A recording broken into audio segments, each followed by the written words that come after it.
Let me start. I'm supposed to be a chair of this lecture.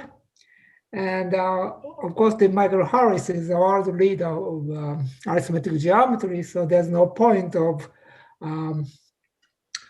recording his contributions, I guess. So I just tell some small story.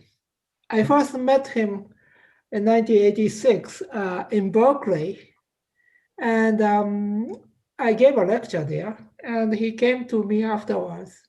And I think if I remember correctly, he explained me some of his misunderstandings. That reminded me actually that today's title of this talk is kind of interesting. The most fun part of mathematics is in the process of reaching the truth, not after reaching the truth, it just somehow becomes, it loses allure and becomes something of the past. And so I'm very excited with his title. I don't know whether it's very interesting or not. But anyway, let me just repeat his title. Galois representation of the torsion cohomology, a series of misunderstandings. So please. Well, thank you very much. Thank you for the invitation. I'm pretty sure we actually met in 1985 in Paris. And 1986 in Berkeley. I think I asked you a question. Yeah. It was but since it expressed such a deep misunderstanding at the time that probably you don't remember it. I think you were giving a talk at Jussieu, I think. But maybe or anyway, this will not be settled anytime soon. So I'm going to talk about something. It's going to be different. I'm going to be talking about something I wanted very much, a problem I very much wanted to solve, but didn't. And the various attempts along the way, and maybe to motivate, to explain why I was motivated to solve this particular problem. So I'm going to, and I was not the only one who in the course of attempting to reach this solution generated misunderstandings. And so this is somewhat shared, but in the end, there's a happy ending. Well, there's never a happy ending, but there's only a new beginning. So let me start. This is the outline. I have to tell you what I'm going to talk about. So we're looking at Gawa representations of the Gawa group of Q or of an imaginary quadratic field for the sake of definiteness. But everything is known except for the parts that haven't been written down, but everything could be known in principle. Some things are still probably being written down for any totally real field or CM field. So this is the generalization, and complete understanding is only possible in this generality. That is to say, if you replace K by any number field, there are still more questions than answers. But so this is where we're looking at. We're trying to study the Gawa representations. Why we would want to do that is not necessarily something I'm going to explain. And how are we going to approach this? Well, one of the advantages of working with either a base field Q or K is that I can write down the locally symmetric space in this form. So we take the GLN of either R or C, depending on which K is.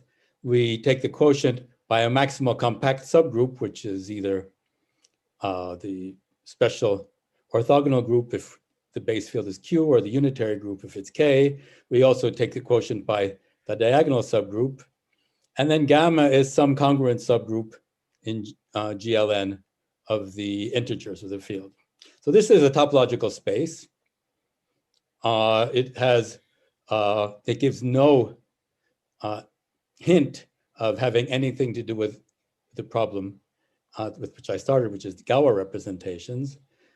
And then in order to be completely candid, we can't just stick with one of these spaces. We have to take all of the gamma simultaneously, which means the adelic locally symmetric space, but I don't want to write down the definition, so I will just write the notation.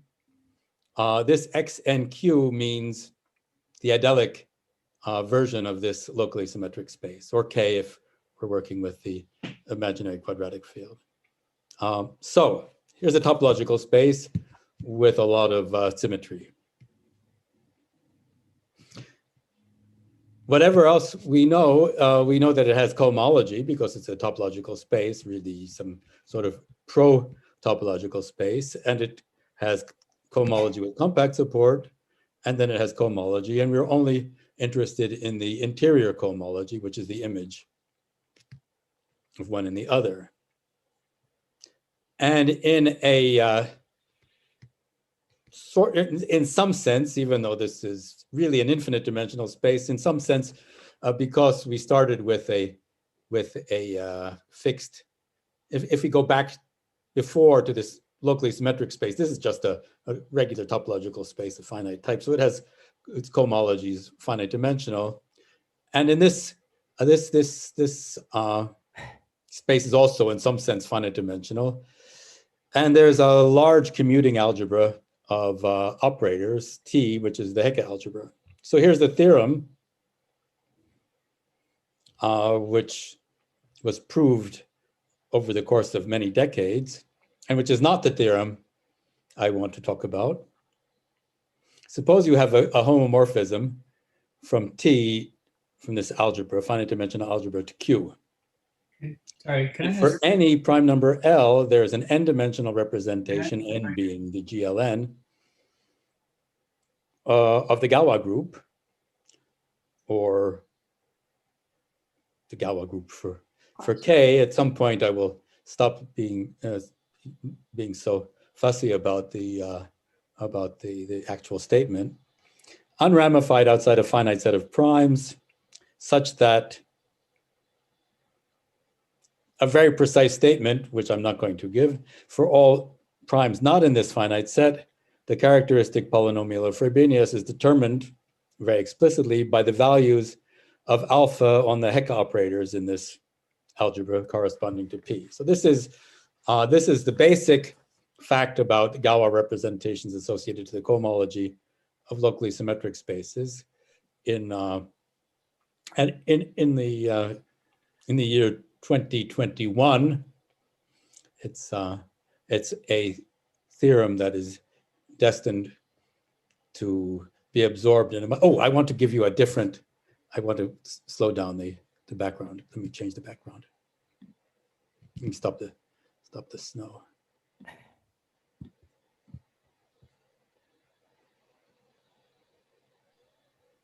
I think Bjorn had a question. Is there a question?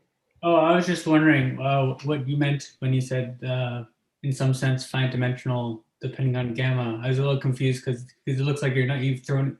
You're absolutely right. You're absolutely right. What I mean is that if you replace gamma by a compact open subgroup of the Adels, which I haven't written down, and then we take the quotient by that compact open subgroup, working with that rather than with what I wrote, then that's finite dimensional.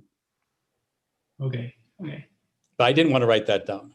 Okay. I just wanted to say that there is a way of replacing this by a finite dimensional space so that the Hecke algebra is a finite dimensional algebra of operators, and so that it makes sense to talk about these homomorphisms. Yeah.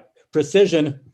This is just a chat, during a chat, we don't worry about precision, but this is about as precise as I'm going to get, actually.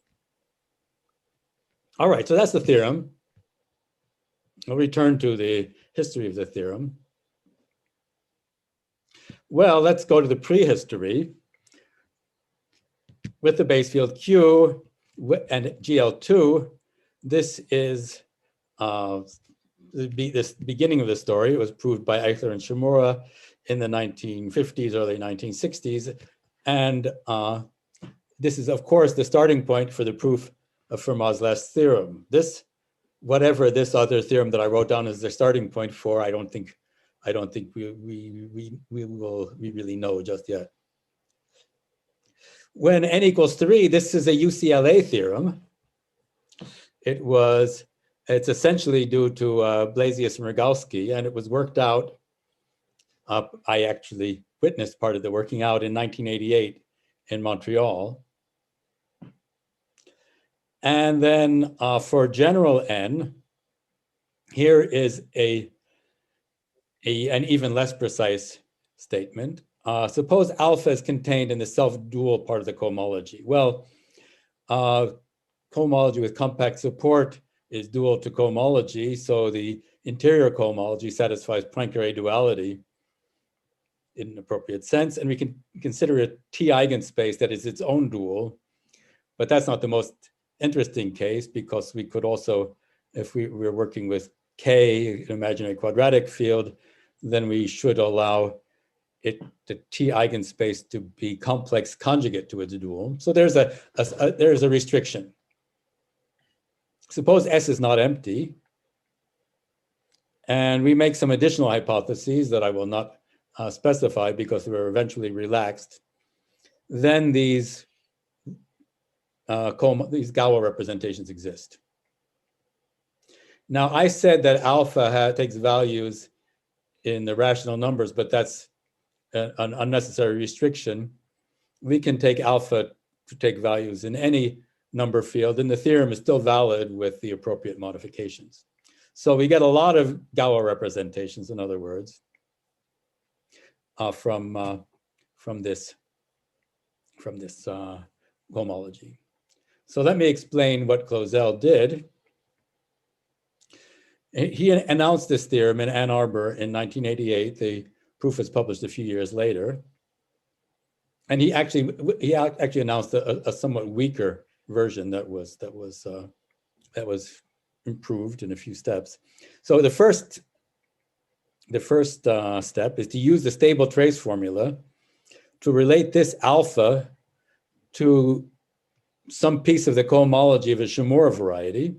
The Shimura variety has no visible relation to this locally symmetric space, but it has a very indirect relation by means of the stable trace formula. This Shimura variety is a fairly concrete object. It's an arithmetic quotient of the unit ball in Cn-1. And by the way, even though we're working with either Q or the imaginary quadratic field, this Shimura variety needs the imaginary quadratic field in its definition. So this Shimura variety has a canonical model over the imaginary quadratic field K. And this canonical model is an algebraic variety defined over this imaginary quadratic field. And so its L-adic cohomology has a Gawa action that commutes with the appropriate Hecke operator. So the piece of the Hecke eigenspace is a piece of the cohomology that carries a Gawa representation. Well, it's very mysterious. It's just a piece of the cohomology. However, Kottwitz also announced in Ann Arbor, the same two-week conference, that the Gawa, the action of the Gawa group on the cohomology had the form that, as stated in the theorem, in this special case of the self-duality condition. So there's a stable trace formula here. The stable trace formula is used in a different way in part B. You put them together, and that's the theorem. Well, it's a long, long story.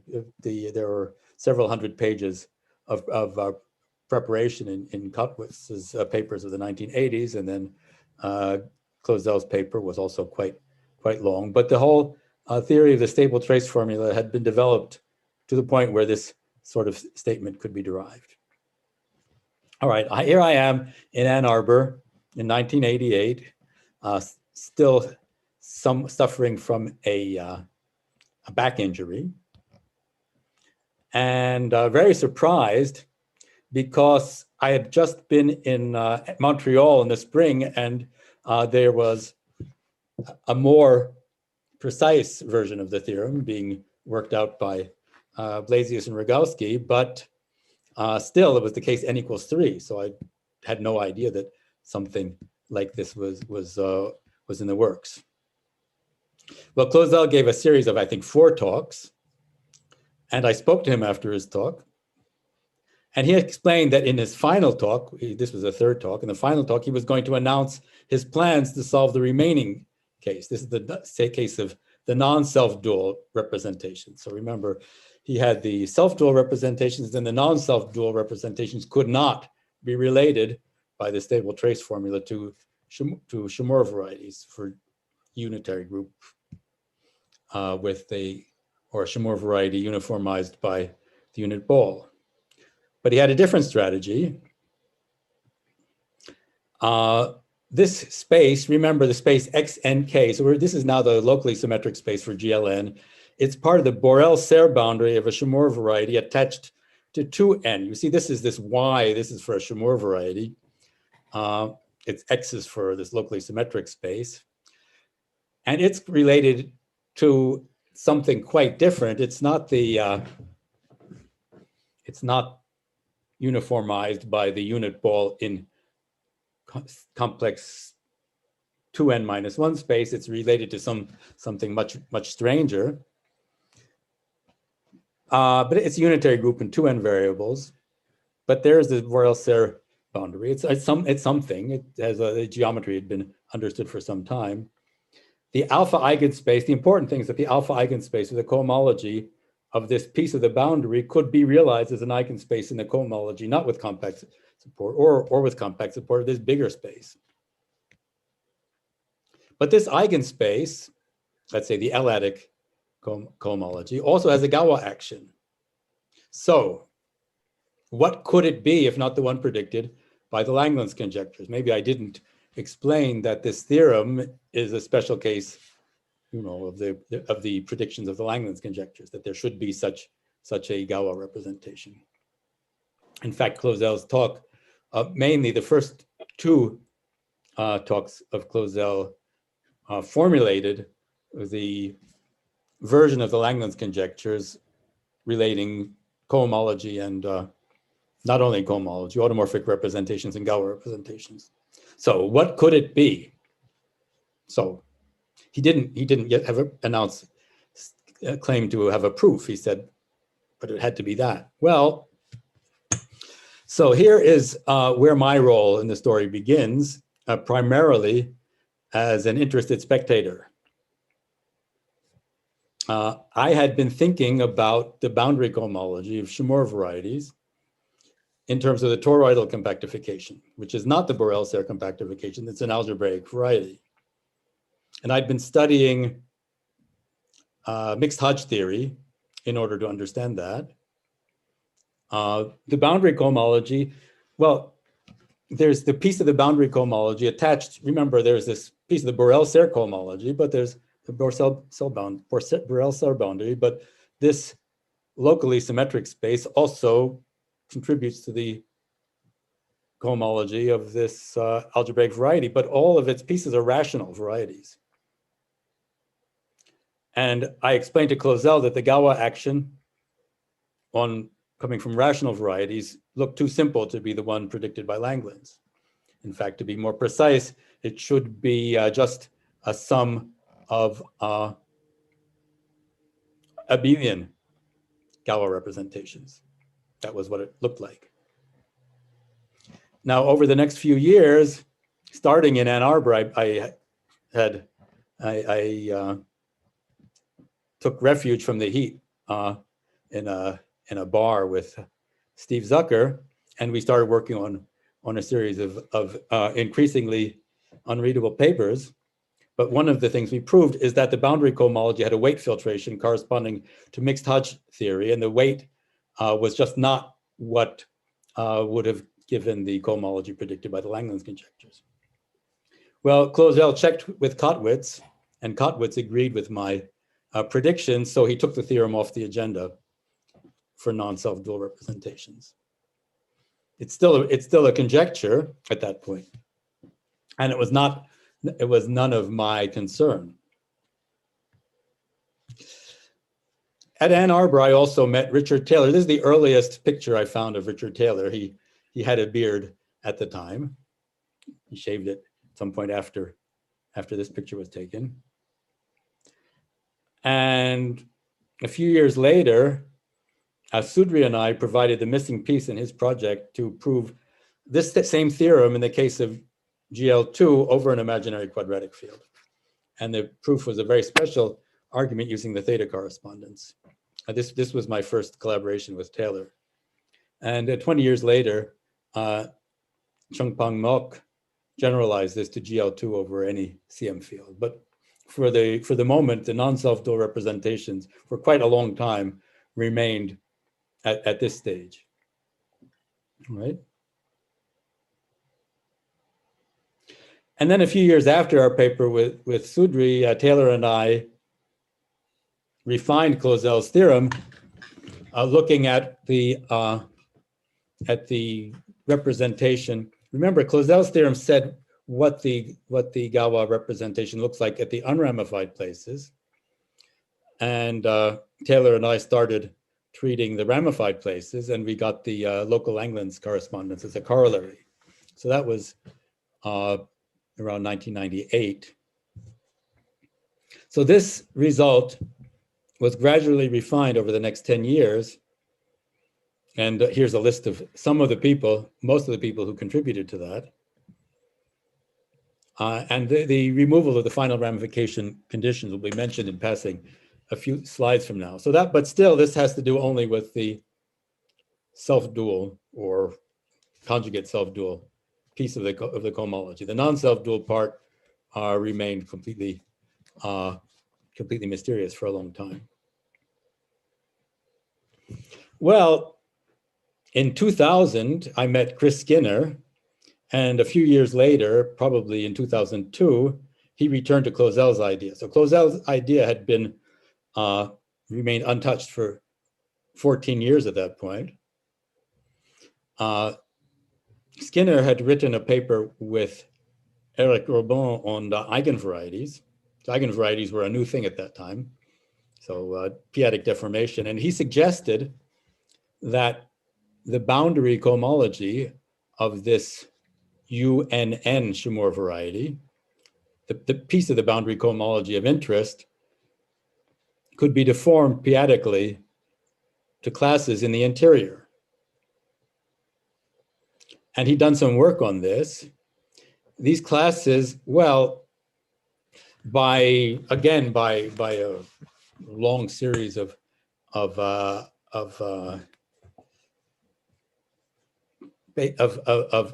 arguments based on the stable trace formula, basically, you could attach a 2n-dimensional gawa representation to these classes in the interior, and the eigenvariety suggestion was that they would be split up in two n-dimensional pieces, one of which would be the one predicted by the Langlands correspondence, and the other one would be essentially the dual. So this was a real research program using congruences. So this is a new idea. This was definitely not part of Clausel's idea. So I was perfectly happy to learn that at some point in the foreseeable future, Chris Skinner, possibly in collaboration with Orban, was going to use the eigenvarieties to prove the non-self-dual case of the theorem I stated. So that's where things stood around 2002. So I was, this was perfectly satisfying for me. I knew it was going to take a long time because they were, in the meantime, writing up a different collaboration. They were proving the main conjecture for the p-adic L functions of elliptic curves. And that took something like much longer than they had anticipated. They were announcing it within a year, but it took something like 10 years to write down all the details. All right, that's where those things stood. Well, a few years later, there had been new developments in the stable trace formula, and my interest revived because I was in Paris and these developments were mainly taking place in Paris. So I arrived at a conference in Montreal, intending to give a talk on the Paris book project, which I had just taken shape that summer, or that previous spring. So this is the oratoire. I don't know how many of you have ever tried to climb this on your knees. It's a challenge. It's something that everybody should do, arriving in Montreal before going to a conference. Well, what had happened in Paris the year before is that Lomont and Go had proved the fundamental lemma for unitary groups, which had been expected for many years. In fact, the case of U3 was the basis for the Blasius-Rogowski collaboration, and for my previous trip to Montreal in 1988. That was the reason people were gathered in 1988, to work out the consequences of that. And the book project would work in the same way to develop the theory of the gawa representations attached to Chamorro varieties using the full stable trace formula. So that was a project, a collaborative project of the sort that the seminar in Paris was uniquely qualified to carry out. It took a lot longer than we anticipated, but still, I was giving a talk about that. I said what we were going to do. And while I was giving my talk, I gave an announcement that I had not planned, that Chenevier's work with Bellaiche on the eigenvarieties would provide the final step. Well, this was still in the self-dual case. So I sort of blurted this out, not realizing that I was doing this. And I didn't even know that I had done this until several weeks later. But it turned out that it was correct. And I discussed this with Chenevier, who was, I think, not quite defended his thesis yet. But I had arrived from Paris, and I was still on Paris time. And so at 5, I was getting up every morning at 5 o'clock and came down for breakfast at 6 when the cafeteria opened. And Barry Mazer was staying at the same hotel, and he was also there at 6 in the morning. So we naturally started chatting at 6 o'clock in the morning. And he explained to me something that was on his mind, something he was working on at the time. He had long been convinced that most of the gawa representations attached to the cohomology of GLN of Q for n bigger than 2, or for GLN of K for n greater than or equal to 2, were not of the kind that the Paris book project was able to handle. They were coming from torsion classes. And in fact, he had just written a paper with Caligari that had confirmed this in the first non-trivial case. And I think that Haruzo was well aware of this, and maybe had tried to explain this to me at some point, but I had failed to understand. Anyway, the trace formula methods of the book project knew nothing about torsion cohomology. And yet, the most interesting part of the gawa theory was coming from the torsion cohomology, and everything that had been developed was not going to help with that. And I later learned that I hadn't been following this, that Serre and Taylor and Ash and Stevens and other people had also come to the same conclusion. Well, I just filed this away as a mystery that didn't, again, that's something that didn't concern me. I assumed that, as I said, that Skinner and Urbon would eventually work out the non-self-dual case using the idea that Skinner had sketched by periodic deformation, but they would not be able to touch the torsion classes.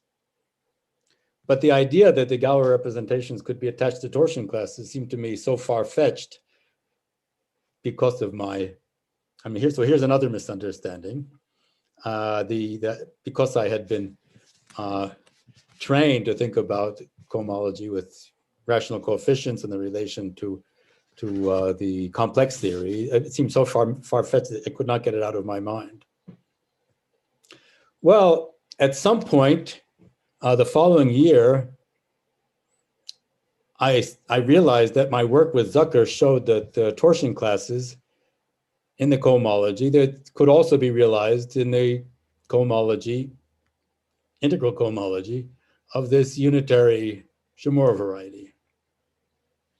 So this was my first, and for all intents and purposes, the last idea I had in connection with today's talk. However, it was a very satisfying idea because, first of all, it suggested an unexpected application of my work with Zucker. That's another misunderstanding. I had just completed my work with Clauzel, Shepard, Barron, and Taylor on the Sato-Tate conjecture, and I was looking for a new problem. I had to, when the problem comes to, is solved, unfortunately, one has to start looking for another problem. And then it, most importantly, reminded me of my pleasant breakfast conversations in Montreal with Barry Mazur. So my main motivation in giving this talk, since this is a chat, is to stress how important that just the fact of my being on Paris time and Barry Mazur coming to breakfast early was for everything that followed. And there was really no place to mention this in the published record, so I'm mentioning it here. So here was the idea, to apply Skinner's suggestion to deform torsion cohomology classes to generalize Skinner's suggestion to apply to torsion classes, thinking of p-adic of deformation to interior classes. For sufficiently large P, we could even hope to use the mixed Hodge weights to lift torsion boundary classes to the cohomology of the Shimura variety, as in my work with Zucker, to use, because the formalism of weights in general does not apply to torsion, but still there's a bit of the weight theory that still survives. And I thought that maybe for large P, this could be applied. There are problems, because for large P, you don't expect there to be torsion classes at all. So there was, so the aim at some point, and I talked about this with Skinner, also with Orban, Caligari, and Emerton, and I mentioned it in passing to Taylor. And so there was a trade-off.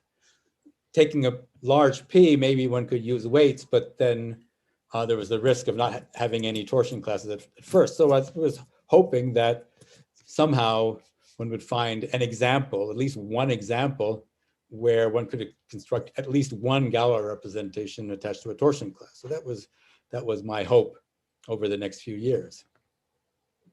All right. So and the following year, I flew from Paris to work with Skinner on this very problem, trying to figure out, to find an example. But Eric Urban came down to join us, and he explained why this idea couldn't work. So this was not the last misunderstanding, but it was one that killed this particular idea. In fact, Skinner's original idea, which was to deform characteristic zero cohomology classes, could not work with the known constructions then of eigenvarieties. This is what Urban came to explain. The Euler characteristics are constant, so the torsion classes could not be seen at all. So he proposed a really complicated construction involving a Fourier-Jacobi series based on his ongoing work with Skinner, which, as far as I know, is still ongoing. It's 13 or 14 years later. It's there is a general rule that when your plans become too complicated, then probably somebody is going to find a less complicated idea. That is a rule of thumb. All right. So I returned to Paris fully discouraged about the project, but not so discouraged that 2 years later, I didn't take a trip to Chicago, because Caligari and Emerton had another idea, completely different. They had formulated conjectures on completed cohomology and were somehow moving a little bit closer to the correct idea. They had conjectures, and there were a lot of really complicated hypotheses. Again, some extension of the Arthur conjectures that were undoubtedly true to torsion classes. And they, assuming all these things fell into place, then Galois representations could be attached to some torsion classes. I have the notes somewhere. There was a specific classification problem. The solution was not at all obvious, but at least it was a concrete problem to solve. It looked more hopeful at this point than the idea with Skinner and Robon, but both of them were extremely technical and could only be applied in low dimension. But as I said, the notion that Galois representations could be applied to torsion classes at all seemed so beyond what what could be obtained by available means that anything would be satisfying. Here's a picture of Caligari and Emerton some years later. Well, by the time I visited the Institute for Advanced Study in the winter of 2011, after a historic snowstorm, they say that today's snowstorm in New York will be one of the top 10 snowstorms of the past 150 years. And another one of the top 10 happened in that winter of 2011 and probably left a lot of snow in Princeton. I had pretty much given up all thought of the torsion question and none at all to the non-self-dual representation. I was working on something completely unrelated at the time. I had stopped thinking about Galois representations, but a few days after I arrived, Richard Taylor invited me on a walk through the Institute woods. And Richard, unlike the ideas I had mentioned over the past, I don't know, 30 or so slides, Richard had a really good idea. There were very few methods at the time for deforming topological cohomology. But the theory of overconvergent p-adic modular forms was reasonably well understood. And here's Taylor's idea. It's a really audacious idea to use the control provided by the overconvergent theory to compute the global p-adic de Rham cohomology on the ordinary locus of this same Chamorro variety. So this Chamorro variety is an object in characteristic 0, but it also in characteristic P, and you can remove the confusing parts and just work with the ordinary locus. A lot had been done with that. It's close to affine, it's not quite affine, so its cohomology with some work can be computed by global sections of the de Rham complex. This gives a complex of p-adic Banach spaces, extremely high dimensional, but because of the work on the overconvergent theory, it in principle provides enough control. Not everything had actually been worked out. So here's the idea. Remember the Hecke eigenvectors coming from the boundary could be approximated p-adically by eigenspaces on holomorphic cusp forms of various weights. Gawa representations are attached to the latter, and because they're cuspidal, they have the right properties. So this is a really, really complicated idea. But basically, the plan was explained to me by Richard during that one walk in the woods, and it couldn't have lasted a very long time because it was really cold. Had to get back inside. So Land and Thorne were also at the Institute, and Taylor proposed that the four of us work this out. So this involved solving a lot of very concrete technical problems. So here are some of the problems that were solved. First, you have to replace the ordinary locus in the toroidal compactification, which is not affine, by one in the minimal compactification, which was affine. This is an old argument that was used in a number of Haruzo's papers. And the fact that you could actually do this was based on a calculation of higher direct images that was found independently around the same time by Andreatta, Jovita, and Piloni. All right, so one step, it's a technical step. Then you have to find a cohomology theory with several important properties, several necessary properties. First, it has to relate p-adic de Rham cohomology to p-adic modular forms. And secondly, it has a weight formalism so that one could isolate the piece of interest. You have to show that the boundary classes contribute non-trivially to the cohomology of the ordinary locus. Then it's much worse than that, because you have to do all of this not just for the Shimura variety, but for the universal families of abelian varieties over the Shimura variety. These are Kuga-Sato varieties, and this is not least because the p-adic approximation involves cohomology necessarily with arbitrarily twisted coefficients. And then you have to relate the coherent cohomology of these really messy varieties to that of the base Shimura variety, which that's where you could get the gawa representation. So this was a project for, this was not for the faint-hearted, but you know, that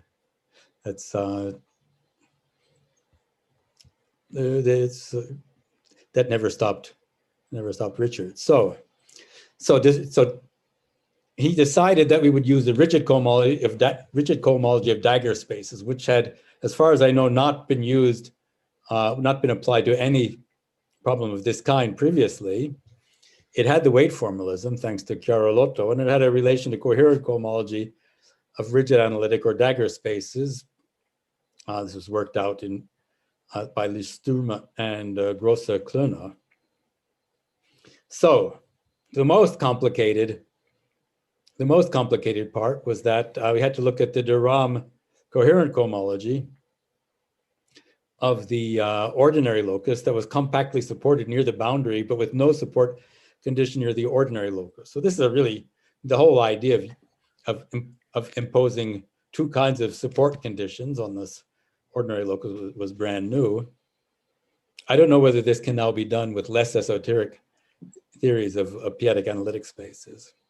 Well, to summarize, the cohomology of the boundary classes consisted in the weight zero subspace of cohomology with compact support. The weight zero, so there's the weight. This was by far the simplest part of my computations with Zucker, the fact that it came from the weight zero part.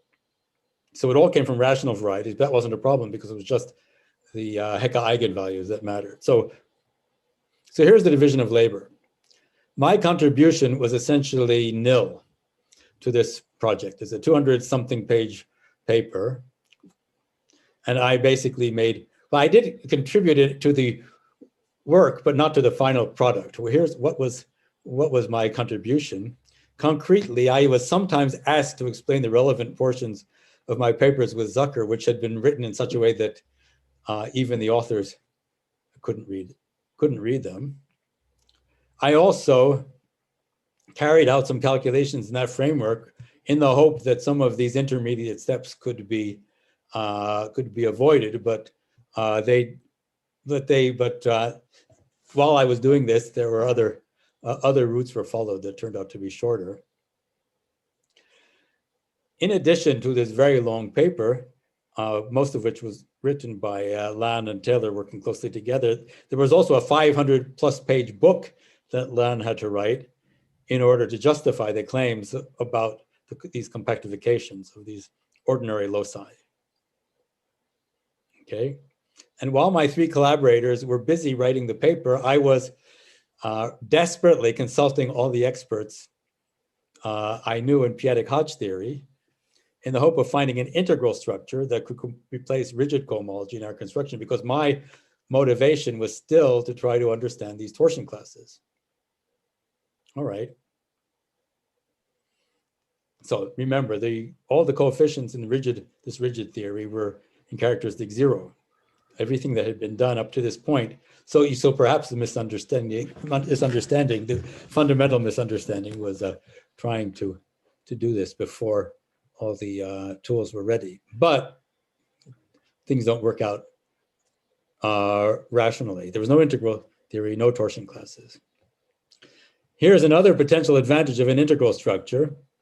working with finite coefficients, you didn't have to use the Kuga-Sato varieties. Everything became trivial, as we know in the limit. There are no coefficients in p-adic deformation theory. Well, in the spring of 2012, before the writing was complete, Taylor announced the results. And I decided to talk about the project that summer at Oberwolfach, where I knew I was going to be surrounded by specialists in p-adic cohomology. All right.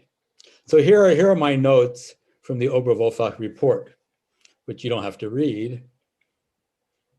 You can see the slide.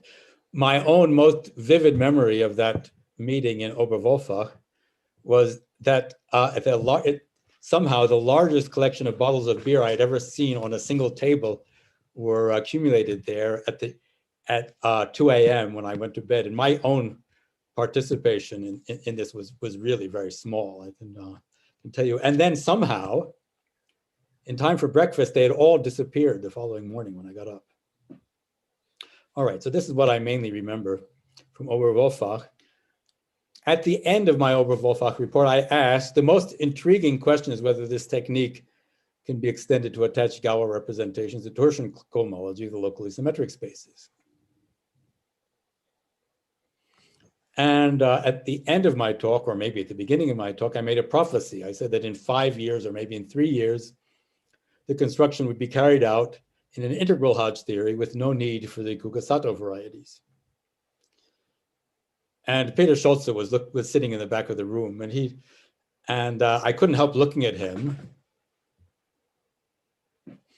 although I don't know why, because the reason for looking at him only became apparent a few months later.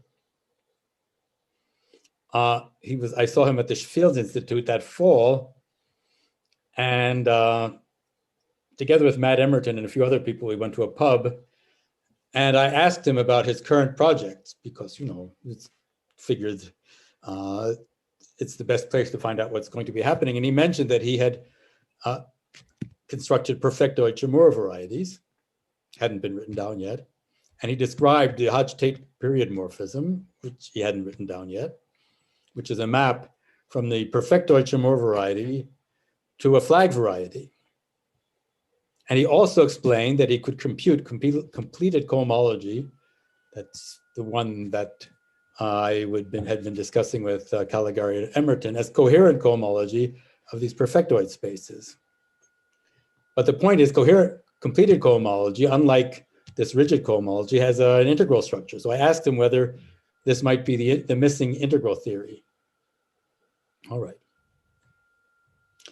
Lan and I were both invited to Bonn to talk about this, a paper which was not yet available as a preprint. And unlike some of my colleagues, I've never found it particularly appealing to spend lots of time in Bonn. But I went because I hoped to chat about the integral theory with Scholze, who had just defended his thesis. He just defended his thesis after he had been already named the youngest full professor in German history. So I went to his office and we talked about this. I gave 2 talks and returned to Paris. Lan gave a few talks, and then a month later, Scholze came to Paris and he told me, I've made some progress. And a month later, or 2 months later, his preprint came out containing this is a paper that was later published in Annals that reproved everything in my paper with Lan, Taylor, and Thorne in much greater generality, plus the first theorem on the torsion classes. Our paper had not yet been posted on the archive. It was posted on our websites a few months later. The only overlap between Schultz's strategy and our strategy was the last step, getting the n-dimensional Galois representations from the 2 n-dimensional representations in the interior cohomology. And in fact, the most difficult material, as far as I can tell in Schultz's paper, had to do with the part that he already knew how to do in Toronto. He just saw that this was an application of that. And then the rest of the paper included a number of ideas that, this was in 2013, people are still trying to digest up to a point, although he's moved on to other things since then. Just to mention one example, the Hodge-Tate morphism, which gave him the benefits of an affine covering while sidestepping the technical material that takes up at least half of the paper with Lon, Taylor, and Thorne. I said a third, maybe it's a third. It's a fundamental object of study in its own right. It's had many applications to other, and it's still being studied. Here are some applications.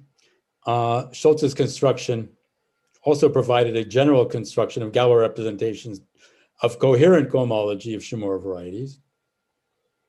And this extends the construction that began with Clausel to automorphic forms, even in the characteristic zero theory, belonging to the non-degenerate limit of discrete series, which is goes back to my paper with Don Blasius and Ramakrishnan, something that we could certainly not do. Cariani and Scholze initiated a study to prove the vanishing of torsion cohomology under rather general conditions. And this program continues, but it was immediately applied in the so-called 10-author paper that proves potential automorphy of elliptic curves over CM fields. And most recently, Louis Pan started a whole new direction, whose scope has yet to be determined, that combines the Hodge-Tate morphism with the p-adic-Simpson correspondence and the representation theory of enveloping algebra to give a new proof of the Artin conjecture for two-dimensional odd representations of the Gawa group of Q bar over Q, and who knows where that's going to lead. So this is just one of the outgrowths of this paper that, well, meanwhile, I guess it was this, our paper was more than 300 pages. It was George Boxer explained an alternative, much more classical construction of the Gawa representations attached to torsion classes. This has never been written up. He announces that he was going to write a sequel to his thesis that hasn't yet appeared. He even in EGA style algebraic geometry, the 20th century geometry, and this overlaps with the work of Goldring and Kosklevirta, who've published a complete construction of Galois representations for coherent cohomology along these lines. This in turn apparently has influenced the development of higher Hita theory by Piloni, only the first chapter of which has appeared. So all of these ideas coming out of the, so over avoiding certain misunderstandings, Schultz managed to avoid certain misunderstandings and started, well, however many new directions I've mentioned. So what remains of this paper with Lon, Taylor, and Thorne? Well, whether anybody will ever read these 300 pages is a matter at this point of it's a matter of speculation. We didn't expect it to become unnecessary quite so quickly, but Land's book has been indispensable for applications of the Hita theory of holomorphic modular forms in higher dimensions. So for example, my paper on p-adic L functions with Eichenle and Skinner makes extensive use of this book, which was not written for that purpose, and it would probably have been impossible. Well, I say it would have been impossible to complete otherwise. That really depends on the generosity of the referee. If there had been more tolerant referees, probably we could have got by without making much vaguer references to what people are likely to prove. But in fact, the theorems were actually proved by Lan. We were able to quote them. And finally, the most interesting applications of this paper, as of any long and difficult paper, are undoubtedly the ones that no one has yet anticipated. So that's the end of my talk. I hope this wasn't too technical. Okay, it's very technical, but any questions? I have just one question. What kinds of representations do you get from these torsion classes? What do they look like? Well, the gawa representations have the same, have the Frobenius Hecke eigenvalues are those predicted by you know, they satisfy the expected relations with the Hecke eigenvalues. Their characteristic polynomials have the Hecke eigenvalues as coefficients. As far as I know, the p-adic properties are still not yet determined.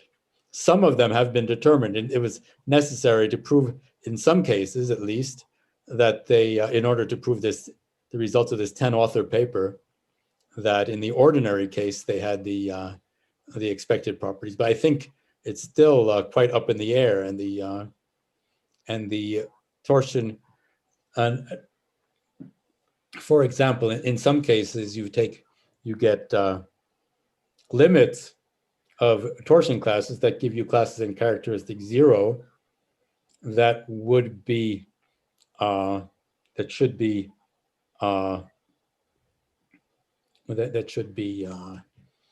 of Hodge-Tate type, but one doesn't know how to prove that, for example, as far as I know. So there are still open questions about these torsion classes.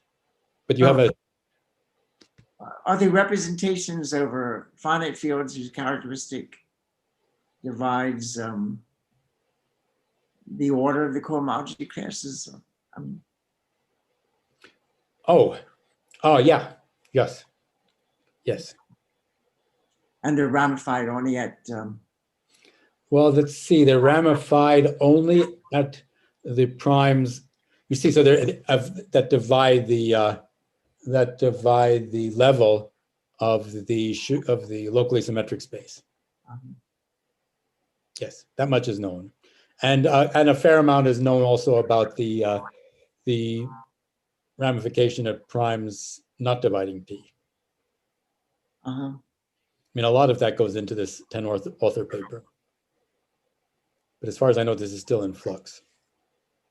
Yeah, thanks. Any other question? Yeah. So thanks, Michael, for a very nice talk. So out of all these misunderstandings, which was the most fruitful misunderstanding for you in terms of the? Oh, you know, it's hard to choose, really. It's hard to choose. I suppose the most crucial was that it would be obtained by eigenvarieties in some way. You know, it still may eventually be related to eigenvarieties, but eigenvarieties, of course, are characteristic 0 objects. So the idea that this would ultimately, that the eigenvarieties would provide enough information to treat torsion classes, it's you know, conceivably Heda families could be used for the ordinary case. Still, somebody will eventually work this out, but I think the integral theory of eigenvarieties is the people who are working on these things don't really know what to do yet. So the objection to using Eric's objection to using eigenvarieties is not fatal. There is a way of salvaging, you think? Well, somebody has to find an integral structure on finite type pieces of that. Yeah. Thank you. It's not, it's not out of the question. Any other question? I have a question. First of all, if you covered a lot of material, Michael, and it was great for me as someone who's lived through some of this. But if you were just starting out now, what would you recommend somebody who might be interested in this material? What would you recommend one of us, for example, to recommend to our students? How should we start them out? That's a really tough question. That's a really tough question because on the one hand, it seems that if you're not going to be learning perfectoid geometry and diamonds, then you're not going to be able to get very far in this theory. But on the other hand, so many people are working in that area that it's going to be crowded. And furthermore, all of topology, it's possible that all of topology is going to be replaced by condensed spaces. And so I don't know. I would suggest moving into something completely different. I would suggest moving into something completely different. Right? There's a fair amount. If you want to work with the trace formula, because the trace formula is not dead. There's work being done with the trace formula for function fields, and a lot of work is needed to make that. The question is how rewarding that work is going to be, but there are a lot of results that are ready to be proved. I think the full Langland's correspondence for function fields is not out of reach if enough people apply themselves to that. But then, who wants do people really want to work on a function field? Then any program, any visible research program is full. But I think that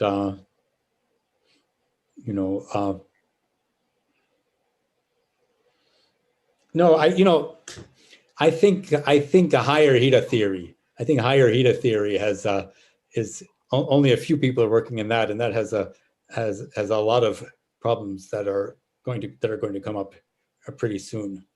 So I would orient people toward that, I think. So higher Hita theory is Hita theory for coherent cohomology? Yeah.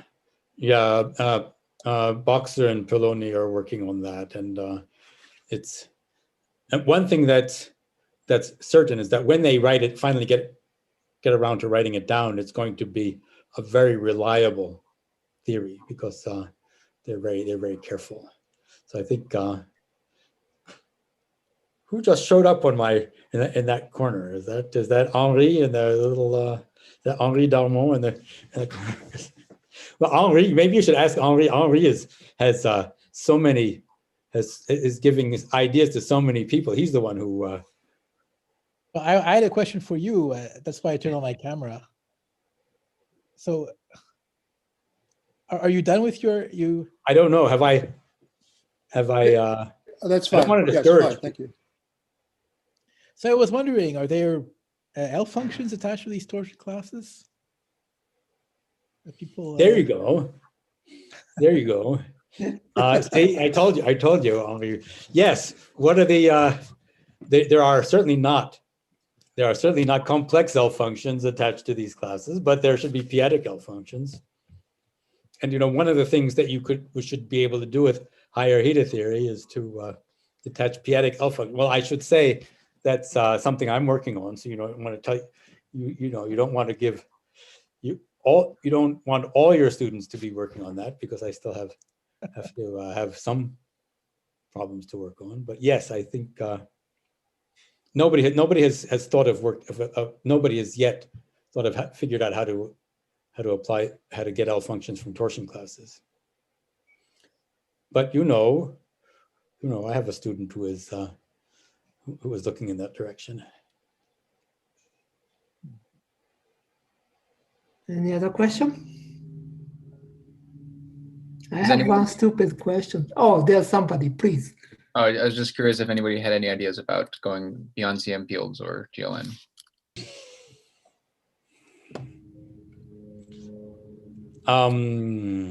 I don't know if they do. They are. Well, let's see.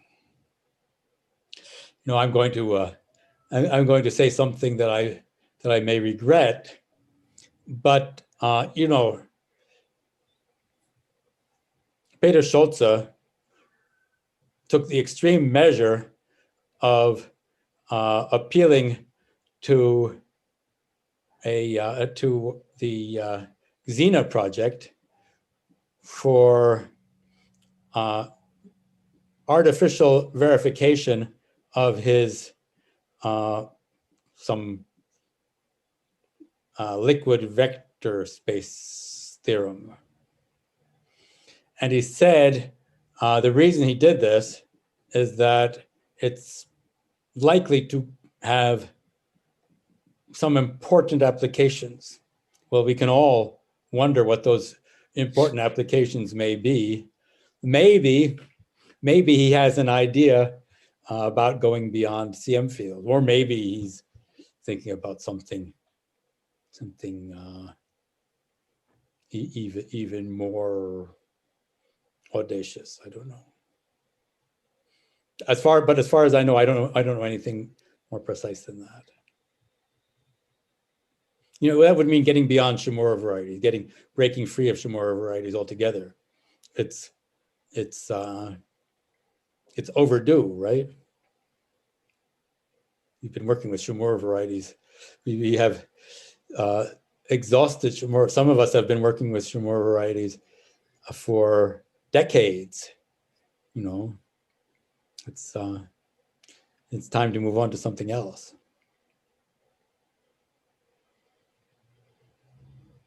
Any other question? Okay, so let me pose a very stupid question. So non-torsion classes, classes itself is basically independent of P. So torsion classes highly dependent on P. How Yes. they distribute actually. I guess for the infinite level, any P GLN, it will be highly torsion. But how you can measure the size or somehow the structure? That's another good direction for yeah. There's a direction that where there's some room, but you have to learn some analytic number theory. Yeah, I guess so. But there are people who have very interesting ideas and who have well, it seems to me that in this pandemic there was going to be an international meeting that I may even have been planning to attend on this topic, and it may even have happened in the last few months on the distribution of just analytic number theory questions related to torsion classes. That's a very rich field, and there are methods that are geometric, you know, involving the geometry of the Laplacian. You know, that's a whole other area that deserves to be explored. Somehow, I guess you could just look at Akshay Venkatesh's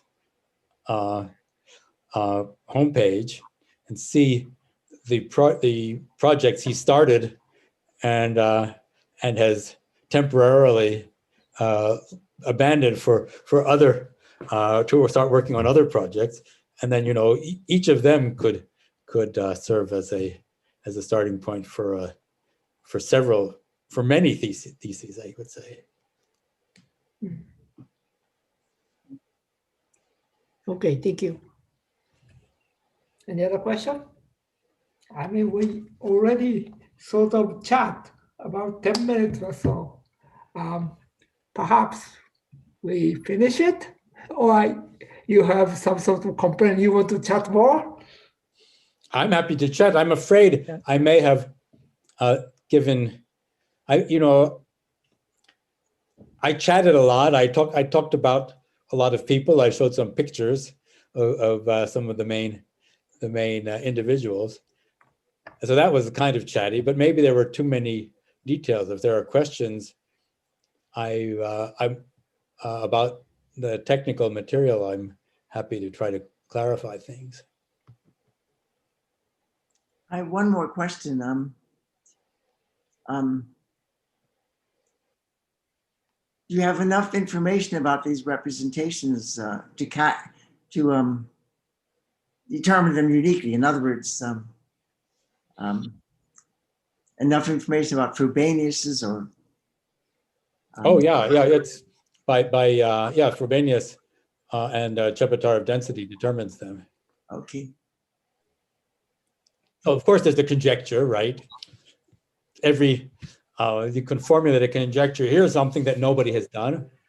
Can you formulate a Langland's reciprocity conjecture for these torsion gawa representations? Does every torsion gawa representation come from a torsion class? In what sense? This is probably not so easy, right? It's even formulating higher dimensional generalizations of the Serre conjecture, you run into all kinds of technical problems, and it's having to do with weights and so on. So getting the local invariance right, starting from a torsion gawa representation, that's completely open as far as I know. Does our old, sorry, go ahead. And of course, there's torsion in other locally symmetric spaces, not GLN. That's maybe an acquired taste working with representations of, with values in, for example, exceptional groups. It's to formulate a conjecture that would include exceptional groups is likely to have to deal with all kinds of pathologies.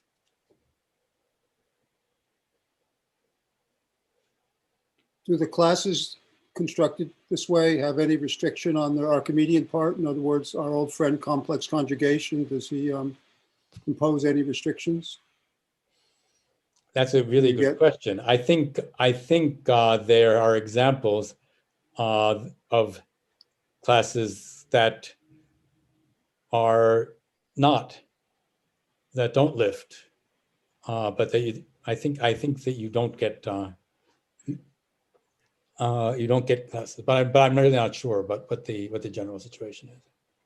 One thing that okay, here's an example. This is not exactly the same question, but you can get classes. You can get cuspidal classes in weights that don't satisfy the parity condition. You can get, this is even for GL2.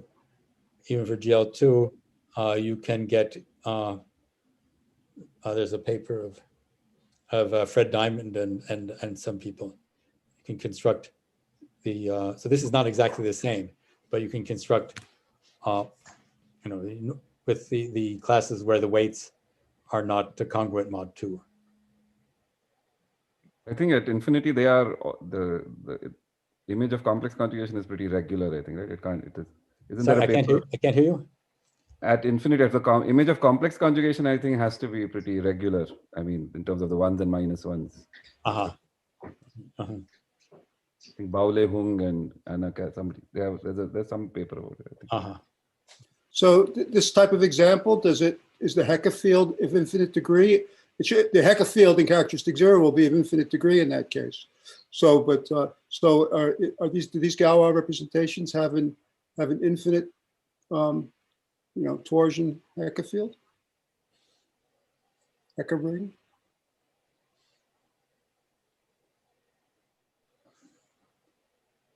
No, I mean these torsion. I mean that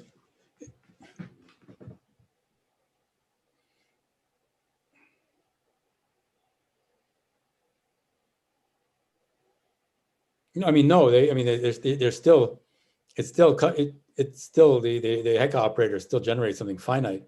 But if you try to lift them to characteristic 0, you don't get.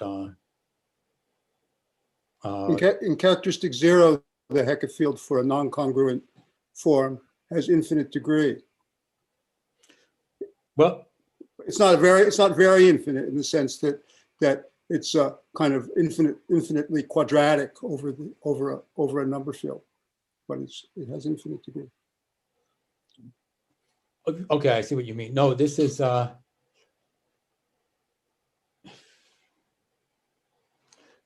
no, I mean, but these are classes coming from torsion. They don't lift to characteristic 0. As oh, they don't lift to characteristic at all. I see.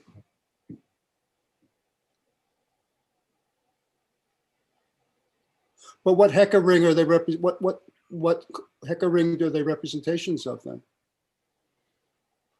Well, the Hecke operators act. This is on.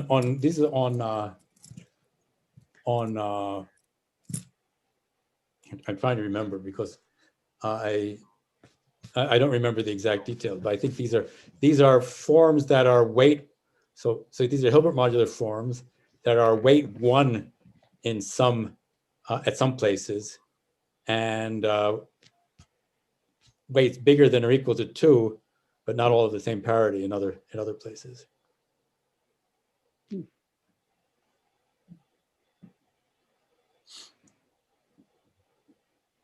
These classes might lift in higher levels, right? They may not lift in this. I'm not sure. Yeah.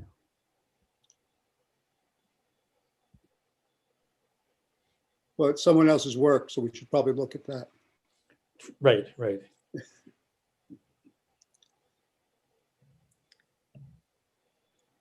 Okay, so perhaps we end here.